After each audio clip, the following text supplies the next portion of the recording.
Bonjour à tous et bienvenue sur le Murmure des Oracles. Voici le très joli livre que je souhaite vous présenter aujourd'hui, qui va vous remonter le moral et dont on a tous besoin en ce moment.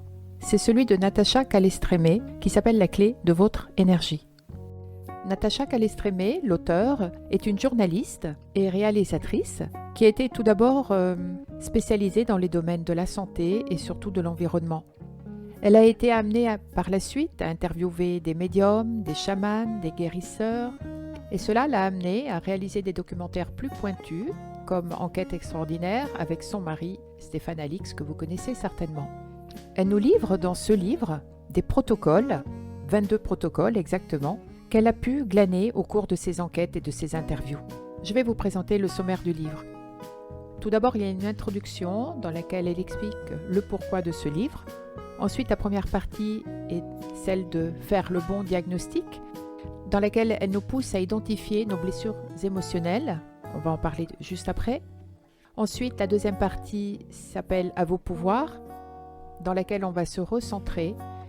Et la troisième partie, enfin, c'est le carnet de santé émotionnelle. J'ai trouvé ce livre très intéressant. Tout d'abord, il est très simplement écrit, il est synthétique. Dans chaque chapitre, vous voyez, il y a d'abord une petite introduction. Ensuite, on parle du protocole. Et à la fin du chapitre, vous avez une sorte de rappel de choses importantes indiquées par ce petit paragraphe avec une main et une clé.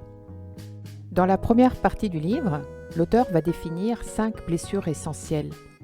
La blessure du rejet, de l'abandon, d'humiliation, de trahison et d'injustice. Ce sont des blessures qui, quelque part, nous freinent dans pas mal de choses dans notre vie. Et il y a des protocoles qui vont nous aider à nous libérer, déjà à mettre le doigt sur ces blessures et pouvoir en guérir, pouvoir nous en détacher. Ensuite, l'auteur, dans le chapitre suivant, va faire un lien entre l'émotion, le corps et la maladie. Cela a déjà été étudié, rapporté par d'autres auteurs, dont Michel Odoul. Je vous invite d'ailleurs à voir la vidéo que j'avais faite à ce sujet-là. Natacha Calestrémé va d'ailleurs ensuite écrire quelque chose, juste 2-3 lignes, qui ont été pour moi un déclic assez important, que je vais vous expliquer par quelques tableaux juste après avoir parlé du livre.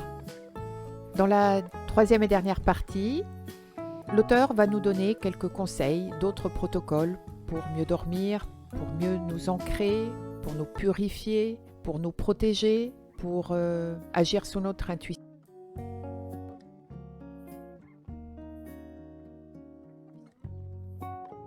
Je vous parlais tout à l'heure du déclic.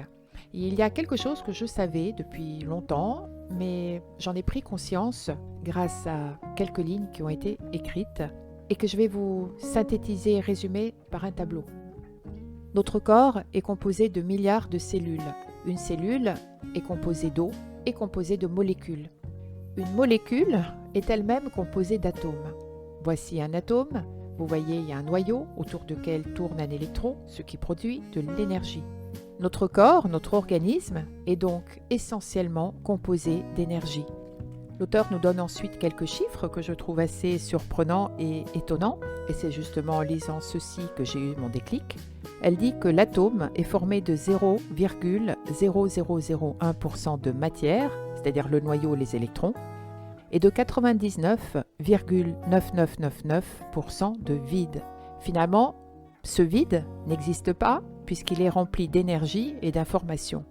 Je voulais vous citer également une petite anecdote, puisque j'ai appris que si l'on aspirait tout le vide d'un corps humain de 80 kg, il en resterait tellement peu d'organique, de matière, qu'on pourrait le mettre dans un dé à coudre. J'ai trouvé ça très impressionnant. Autre petite pensée par rapport à cela, est que finalement, lorsqu'on se soigne, lorsqu'on prend des médicaments, on ne soigne que le 0,001% de notre entité, de notre organisme, puisque c'est la partie organique, la partie matière. On revient donc sur l'intérêt de ce livre, qui va essentiellement travailler sur l'énergie, énergie qui nous compose à 99%. Parmi les protocoles que Natacha Calestrémé propose, il y a 2 protocoles que je trouve très intéressants. Le premier est celui qui va nous libérer des héritages émotionnels que l'on a pu hériter de nos parents, grands-parents ou autres membres de la famille. Cela n'est pas sans rappeler la constellation familiale et les thérapies transgénérationnelles, puisque par cette énergie cosmique qui nous entoure, on hérite de bagages, d'expériences, de blessures qui ne sont pas les nôtres. Ce qui va amener par exemple une personne à ne jamais pouvoir réussir professionnellement, ne jamais être reconnue, ne jamais pouvoir être financièrement indépendante. Ce qui va amener également certaines personnes, des hommes ou des femmes, à rencontrer toujours un même style, un même type d'homme ou de femme, qui va nous amener les mêmes blessures, les trahisons, les ruptures, les abandons, la violence. Il est donc possible de nous libérer de tout cela. Ensuite, elle donne un protocole que je vais vous donner, et je pense que l'auteur ne m'en voudra pas. C'est celui, par exemple, de connaître le prénom de notre guide, puisque nous avons tous un ou plusieurs guides. Alors le protocole est tout simple. On va vers une bibliothèque ou une étagère où on a des livres, on ferme les yeux, on demande à voix haute à notre guide de guider notre main pour nous indiquer son prénom. On prend un livre au hasard, toujours les yeux fermés, on l'ouvre et on a les 2 pouces qui se positionnent de chaque côté du livre. En ouvrant les yeux, on voit d'abord le côté gauche et éventuellement le côté droit. Si on trouve un prénom, c'est le prénom de notre guide. Je n'ai pas ce livre depuis longtemps, mais je vais le garder précieusement sur ma table de chevet parce que j'ai l'intention de m'en servir assez souvent. Pour terminer, je voulais vous lire quelques lignes écrites par le médecin psychiatre Carl Gustav Jung qui a inventé la psychologie analytique. À remarquer qu'en 2 jours, cela fait 3 fois que je tombe vraiment sur ces quelques lignes, exactement les mêmes, le même paragraphe. Je l'ai vu sur une photo d'Instagram, je l'ai lu dans un guide qui n'avait rien à voir avec ce livre et je l'ai retrouvé dans l'introduction de ce livre-ci. C'est peut-être moi qui dois comprendre un message, mais je souhaite le partager avec vous. Ceux qui n'apprennent rien des faits désagréables de leur vie forcent la conscience cosmique à les reproduire autant de fois que nécessaire pour apprendre ce qu'enseigne le drame de ce qui est arrivé.